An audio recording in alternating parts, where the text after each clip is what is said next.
నిద్రించేటప్పుడు ఎవరి గొంతులో నుంచైనా హై పిచ్లో గురక సౌండ్ వినిపిస్తుంటే ఆ సౌండ్ దెబ్బకు పక్కనున్న వారికి నిద్ర పట్టదు.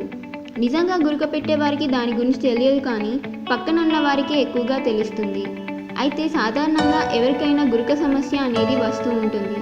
దానికి ఎన్నో కారణాలుంటాయి, కానీ కొన్ని టిప్స్ ఫాలో అవడం వలన ఆ సమస్య నుండి ఉపశమనం పొందవచ్చు. మరి ఆ టిప్స్ ఏంటో తెలుసుకుందాం. విండ్ పైప్లో మ్యూకస్ పెరిగిపోవడం వలన సాధారణంగా ఎవరికైనా గురక వస్తుంది. అయితే దీన్ని పోగొట్టాలంటే వేడి ద్రవాలు తాగాలి. గాలి సరఫరాకు కలిగే ఆటంకాలు తొలగిపోతాయి. జనరల్గా హెర్బల్ టీ, గ్రీన్ టీ వంటివి తాగితే మంచిది. 1 టీ స్పూన్ తేనె, 1 టీ స్పూన్ దాల్చిన చెక్క పొడిని కలిపి తీసుకోవాలి. దీంతో గురక సమస్య తగ్గుతుంది. పొగ తాగడం, మద్యం సేవించడం మానేయాలి. ఇవి శ్వాసకోశ సమస్యలను తెచ్చిపెడతాయి. ఫలితంగా గురక వస్తుంది. ఈ అలవాట్లను మానేస్తే గురక రాకుండా చూసుకోవచ్చు. ఒక పాత్రలో నీటిని తీసుకొని బాగా మరిగించాలి. నీరు బాగా మరుగుతున్నప్పుడు అందులో కొద్దిగా యూకలిప్టస్ ఆయిల్ వేయాలి.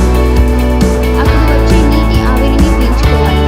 దీంతో శ్వాసనాళాల్లో ఉండే అడ్డంకులు తొలగిపోయి గాలి బాగా ఆడుతుంది. గురక తగ్గిపోతుంది. రాత్రి పూట భోజనంతో ఉల్లిపాయను తీసుకోవాలి. దీంట్లో ఉండే సల్ఫర్ యాంటీ మైక్రోబియల్ గుణాలను కలిగి ఉంటుంది. ఇన్ఫెక్షన్ను పోగొడుతుంది. శ్వాసనాళాల్లో ఉండే అడ్డంకులు తొలగిస్తుంది. దీంతో గురక సమస్య పోతుంది. కొద్దిగా ఆవునూనె తీసుకుని వేడి చేయాలి. ఇందులో కొంత కర్పూరం వేసి కరిగే వరకు తిప్పాలి. అనంతరం వచ్చే మిశ్రమాన్ని రోజుకు 3 పూటలా చారుపై రాసి మర్దన చేయాలి. కనీసం 15 నిమిషాల పాటు మసాజ్ చేయాల్సి ఉంటుంది. దీంతో రక్త సరఫరా పెరుగుతుంది. శ్వాసనాళాల్లో ఉండే అడ్డంకులు పోయి గురక తగ్గుతుంది. సో ఫ్రెండ్స్, ఈ వీడియో మీకు నచ్చినట్లయితే లైక్ చేయండి, మీ ఫ్రెండ్స్ తో షేర్ చేయండి, మీ విలువైన సూచనలను కమెంట్ చేయండి.